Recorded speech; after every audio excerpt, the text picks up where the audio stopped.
Hey, I've been struggling a little bit with getting a new video out. It's not that I didn't want to make a new one or that I didn't have anything to share. It's quite the opposite actually. And that's maybe exactly the problem. Having too much footage, too much options, too much choices. If you know me a bit, then you'll know that making decisions is not my biggest strength. I'm more about collecting instead of choosing.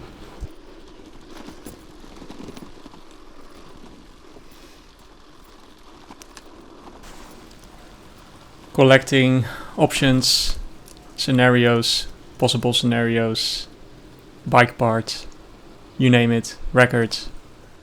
I guess I just like to keep the plan and the route open. I'm heading to one of my favorite bike shops in Utrecht to hopefully collect some cool vintage parts. It's Rower Bikeshop and this is Stijn, the owner. You're in good hands here for all types of bikes, but Stijn definitely has a big passion for all things classic, vintage and custom. From Dutch bikes, Oma fietsen, to nice road bikes and of course vintage mountain bikes. Of course, my eye was automatically drawn to this Kogamiata Valley Runner in pristine state. Felt like it was just brand new. He picked it up just the day before and was ready for purchase as an original bike or to start a little project.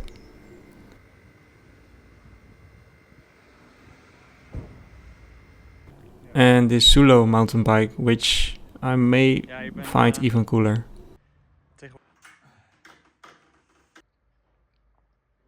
And this Doves bike that I also encountered in Zeitgeist's last video, a fellow YouTuber. Super cool bike and he did a super cool video, so check that out. Aside from full bikes, you'll find a good amount of parts and other cool stuff like this Gary Fisher book that I hadn't seen before. But super cool, some cultural education here.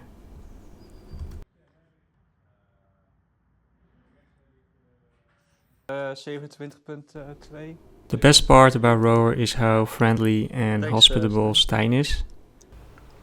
Always welcome to just sniff around in the back and look at all the parts that are laying around.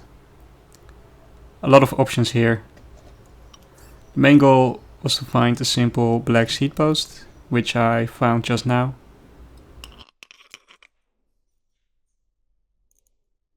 And then stumbled on this 90s XT rear derailleur and some fancy cable housing, which was actually not really hard to decide on. So needless to say, if you're in Utrecht and looking for a cool bike shop with loads of vintage parts, then definitely drop by at Rower. Here's a better look.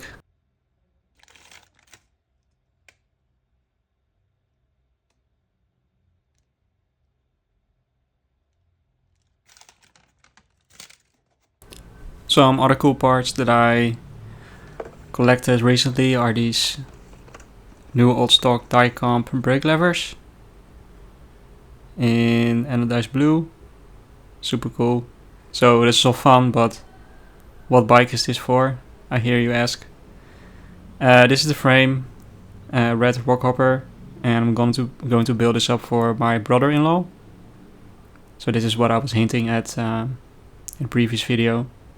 It's quite an exciting project because it's the first bike that I'll build for someone else but me. And yeah, it's a special person of course. And yeah, it's cool because he was basically like, you know, just act as if he would build a bike for yourself and, you know, don't really, you just do your own thing. And yeah, that's pretty much what we did for the most part, but when some choices were presented to Sean, my brother-in-law, he did have like a clear answer to some things, and there was clearly like a vision there for him as well. And yeah, obviously that's the cool thing when you're doing custom bikes. You can really like personalize things and kind of really showcase the taste or the style of the person who will be riding the bike. And yeah, it was really nice to actually found it really nice to have someone to make decisions, because I can just go on and on about considering and trying to make the best choice, but sometimes you just have to make a decision and kind of write it out.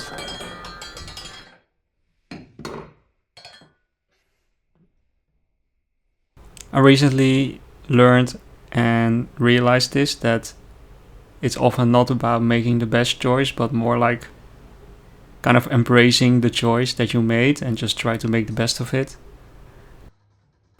Here I'm trying to install the headset cups for a headset that we eventually replaced with another one. And here I'm building a wheel set. I'm not gonna show you the whole build now, by the way, but I will do a big part of it in another video. I'm just really curious if you would be interested to see a more detailed wheel build process. Yeah, let me know if you like to see something like that. So for the wheels, I used a pair of hubs that were on the Trek 970. They're parallax hubs, Dior parallax, and the front missed the sticker, so I've added my own. And here tensioning the wheels.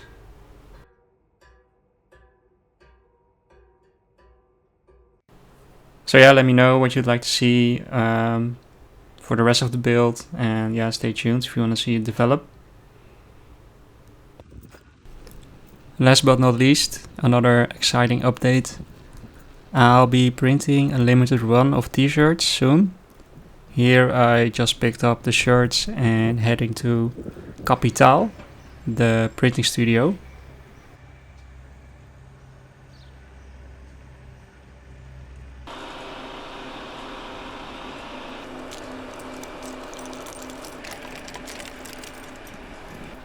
If you've seen my earlier videos, this might look familiar, because Stranded FM is stationed here too. But if you go upstairs, you'll find Capital. Hey. I'll tell more about this place later, but for now the important news is that we had a power outage here in the street.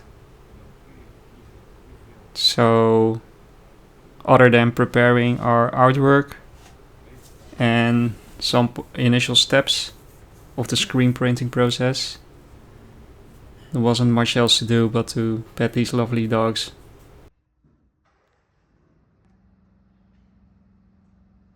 The design for the shirt fits perfectly in this theme, because boy oh boy did I have trouble on deciding on a design. In the end I landed on something that is more about collecting than it is about choosing. If you're not familiar with screen printing, then just know that this is not the actual print, it's just to prepare the screen. I'll share more on the process when I actually get to printing. For now, here's the fit of the shirt. You'll just have to imagine design here. You can find all the details in the description. Obviously, if you would buy a shirt, it would be huge support for me doing this channel. Currently the only way to support. So yeah, thanks to everyone who already pre-ordered a shirt. Highly appreciate it. Super excited to get the print on these shirts. Yeah. Thanks a lot for watching as well, and see you in the next one.